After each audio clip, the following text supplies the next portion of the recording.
Prix de l'Académie Charles Cros, médaille d'or des Olympiades de la chanson, prix de la ville de Paris, médaille de vermeil de l'Académie française.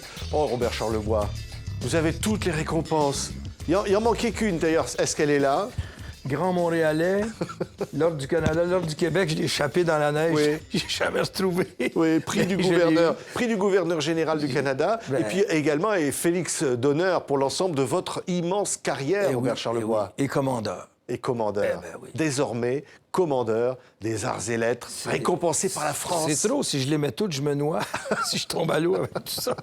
Mais non, c'est un... Comme je te disais, je suis un peu déçu de ne pas avoir eu le prix Nobel, mais j'accepte avec beaucoup d'humilité et de simplicité. Bon, il est pris par Bob Dylan. Oui, mais bon, faut l'attendre un peu. Un Américain, c'est plus prestigieux qu'un petit Québécois. Bon. C'est vrai. Mais sinon, moi, j'avais le casque de guerre avec les fleurs pendant qu'il fumait ses gros pétards blonde on blonde et tout. Mais c'est vrai que c'est un grand poète. Alors, le plus mauvais chanteur de sa génération, mais le plus grand poète de... Ah, ça ne plaira pas forcément à tout le monde, ça, Robert, de dire ça. Écoute, j'ai essayé 2 fois d'aller voir son show. Et je te jure qu'il dénature ses chansons, tu ne reconnais plus, t'entends pendant 1h30. Et non, mais je suis un gros fan de Bob Dylan, c'est des blagues, les gens qui me connaissent. Alors que nous, on va entendre d'ailleurs en fond une chanson mythique parmi celles qu'on aime tant de Robert Charlebois depuis 50 ans de chansons. 50 ans qui nous font toujours revenir à Montréal. Ouais, ben oui. Elle a à peine 40 ans, celle-là, par contre, je crois. Elle est toute jeune, 40 ans, c'est jeune. Qu'est-ce qu'on entend, là? Ah ben oui. J'ai besoin de revoir l'hiver. C'est vrai, c'est un... On ne s'en lâche jamais, n'est-ce pas? Non, c'est vrai. C'est un chef-d'œuvre, hein? Chef-d'œuvre, c'est un bien grand mot, mais j'en ai d'autres. Ouais. Il y en a d'autres, oui. Il y a quelques autres. Et pas des qui s'en viennent, bonnes, attention, qui s'en viennent. Et d'autres qui s'en viennent. Et alors, revenons sur ce prix. C'était au ministère de la Culture. Françoise Nyssen, ministre de la Culture, qui vous le remettait, en présence d'un parterre de stars. On reconnaissait évidemment Lynn Renaud, il y avait Patrick Bruel, il y avait Souchon, Woolsey, Luc Plamondon, tous les qui est mon copains. ami depuis 50 ans, Luc Plamondon. J'avais des amis, mon ami David McNeil, j'avais des amis, Marie-France Brière qui était là. Là, on voit, vous avez une ministre assez extraordinaire de la culture. Simplicité, intelligence des gens qui ont compris, quoi, qui se réveillent contents d'être en vie le matin, tu sais, comme les vrais savants, quoi. Et elle est cultivée à mort et elle m'a beaucoup... Non, j'ai eu un très, très beau feeling. Et tout ça fait partie de ma vie. Lynn Renaud, j'avais 4 ans et demi quand j'entendais Le Petit Chien dans la vitrine. C'est le premier disque que mes parents m'ont acheté. Après, Ma cabane au Canada. Ensuite, Marie-France Brière qui était là. Qui vous a un peu aidé à percer quand même, Robert. Hein? Mon thème, c'était la synchronicité. Je commençais depuis le début, c'est-à-dire pas avec le Big Bang que tout le monde connaît, mais 4 milliards d'années avant le Big Bang, quand l'imatière a commencé ou la matière, parce que je suis un peu matérialiste, il s'est passé quelque chose avant le Big Bang. Et donc, on commençait là, je saute les dinosaures, pour arriver à Marie-France Brière, qui était une jeune femme. À l'époque, on parle de ça il y a 40 ans, elle va à Chicoutimi, 7 heures de bagnole, et avec son ami Guy Latraverse, ils viennent voir l'Hostie Show, qui était un show que je faisais avec le Jazz Libre du Québec, et Louise Forestier. Et là, ils voient des gens arriver en motoneige avec des casques qui rentrent, puis qui boivent des grosses bières, puis ils voient cette musique indéfinissable, de psychédélique, funky, jazz, rock, pas besoin de mettre une étiquette. Et c'est elle qui dit... Ah, mais il faut que je parle de ça à Cocatrix. Et c'est elle qui m'a fait venir, la première. Donc, je ne serais pas aujourd'hui devant toi si... C'est ça, la synchronicité. On remercie Marie-France. Ben oui, on la remercie. Puis c'est elle qui m'a présenté ma femme, en plus. En donc, plus? On ne peut pas aller plus haut. Ah non, on ne peut pas aller plus haut, là. Non, 40... et pourtant, on va dire, Robert, vous étiez un gars ordinaire. Oui. Ben ordinaire. Très hein? ordinaire. La preuve, j'ai fait mon 41e anniversaire de mariage au Rex, le 7 avril. Ça va faire 41 ans que je suis marié avec la même femme. Et depuis 3 semaines, ça va très, très bien. Quand je dis un gars ben ordinaire, c'était vraiment une chanson mais plus ordinaire que ça, on ne peut pas. Comment on vient à lui écrire une chanson comme ça? Ben, moi, je pense que, sincèrement, il n'y a personne d'ordinaire. C'est le mensonge de l'art, mais les étoiles puis les stars, c'est au ciel. Et sur la Terre, tu as des gens qui chantent mieux que d'autres, comme Hallyday, qui chantait formidablement bien, la voix la plus puissante de toute la pop francophone. Un copain, on va dire un mot sur Tony. Bien sûr. Hein, des vacances inoubliables aux Antilles, ensemble. Des souvenirs incroyables. Et la première fois que je suis monté sur scène, je venais de gagner en Belgique, j'avais 25 ans le 25 juin, Et 68, ça c'est facile dans les archives. Puis il y a une dame qui dit « Ah, vos chansons d'avion, c'est très exotique. Son Altesse Sérénissime de Monaco aimerait vous avoir. Vous seriez en vedette à chinoise de Johnny, qui est en vedette américaine de Annie Cordy. » Et elle me dit « Venez à Monaco, il y a un grand festival demain. » J'arrive à Monaco, je pars, je vois arriver une Ferrari. C'était à l'idée. Après ça, j'ai réalisé que tout le monde à Monaco avait des Ferrari. C'était pas très original. Et j'ai fait tout ça avec ma petite guitare acoustique, comme Vianney aujourd'hui. Je faisais Lindbergh et California. Et Johnny passe devant ma loge. Il me serre pas la main, on se parle pas, mais il me fait un beau signe de tête et tout. Et après ça, bon, on s'est revus souvent, passé des vacances en Guadeloupe quand il y a eu 40 ans. J'ai des souvenirs, je pourrais t'en parler pendant très, très longtemps. Écoutez encore, un gars ben ordinaire. C'est ni le cas de Johnny, ni le cas de vous. Non, Robert. mais c'est pour te dire, ma pensée, c'est que c'est vrai, la voix la plus puissante de la francophonie, un talent extraordinaire, un travailleur aussi, mais un gars ordinaire, en ce sens que les gens disaient... Écoute, c'est Johnny, il peut boire 10 vodka, il peut fumer 3 paquets de gitanes par jour, mais il y a des conséquences à ça. Et moi, j'aurais bien aimé le garder 10 ans de plus. Être éternel, ça serait chiant, mais levez vos mains.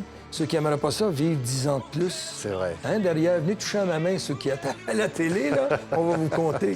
Et je pense que tout le monde, même un an de plus, tout le monde dirait oui à ça. Mais éternel, non. Écoutez, un gars ben ordinaire, quelques secondes. Tout ce que je veux, c'est que ça clique. Je me fous pas mal des critiques. Ah oui, alors ça, Robert, vous vous êtes toujours foutu des critiques, hein. Ce sont des ratés sympathiques. Hein? Mais j'ai quand même dit sympathiques. Attends, c'est pas méchant, ça. La plupart des critiques, ils voudraient être à notre place, non? Ben oui. C'est vrai. Ben, les critiques sportifs, ils voudraient tous être des joueurs de hockey. Et puis si tu es un critique sportif, puis qu'on t'affecte à l'opéra, où tu dois être très malheureux parce que si t'aimes pas l'opéra. Et si tu es un critique de musique, c'est parce qu'en quelque part, tu rêvais d'être musicien. Hein, non? Oui. Donc... Mais le rêve de chanter, ça a toujours été celui de Robert Charlebois. Pas Quand vraiment, même. Pas vraiment. Écoute, moi, quand j'étais... La première partie de ma carrière, j'aimais que écrire et composer. Et c'était un calvaire d'aller chanter parce que j'aimais pas ça. Puis je savais pas chanter. Je chantais à... Madame Charlot, qui a été le professeur de chant de Johnny, et de moi, et même de Jane Birkin et de Bruel, elle disait, il y a une façon de chanter. Que vous soyez Johnny Hallyday, La Calas, Pavarotti ou vous, c'est ici, la colonne d'air, le diaphragme, et détendre ça. Mais si tu fumes 3 paquets de gitane par jour et que tu prends 10 vodka par jour, il y a des conséquences à ça. Et moi, je pense que c'est le tabac qui a tué Johnny. Oui, Et ouais. si ça peut empêcher les gens de fumer, ça serait quand même un bel héritage qui nous laisserait. Je pense à une chanson parmi tant d'autres, Robert. Lindbergh. Moi, je pensais à J'ai oublié de vivre. Oui, mais bon, allez. Moi, je veux Mais penser c'est un à peu vous, ça, son Robert. histoire aussi. Aujourd'hui, c'est vous. Ben, C'est vous, Lindbergh. le commandeur des arts et lettres. Oui, mais bon, moi, je commande pas grand-chose. C'est ma femme qui mène. Je dois ma en même réussite temps, à ma femme. écoute. Robert, ça rappelle l'amour de la France aussi, cet amour incroyable. C'est-à-dire que les Français ont réalisé qu'on pouvait, en Amérique du Nord, chanter en français puis faire des chansons originales dans le psychédélique, dans le funk, dans le pop. Mais déjà, de chanter en français, c'est un engagement. Et toute cette histoire... moi, par exemple, je ne suis qu'un produit de la Révolution tranquille puis de l'effervescence qu'il y avait au Québec à la fin des années 60. C'est pas moi qui ai fait le Québec, c'est le Québec qui m'a fait. Et même chose, ce phénomène sociétal n'est pas connu des Français ici. Et même chose pour nous au Québec. Pour nous au Québec, Johnny est un formidable chanteur, mais on peut pas dire avant Johnny, il n'y avait rien parce qu'on était branchés sur la vache à lait directement. On a eu Presley, Chuck Berry, Jerry Lee Lewis, les Everly Brothers, les Crickets. Et quand moi, par exemple, entre 15 et 20 ans, c'est le quart de ta vie, ça, c'est beaucoup.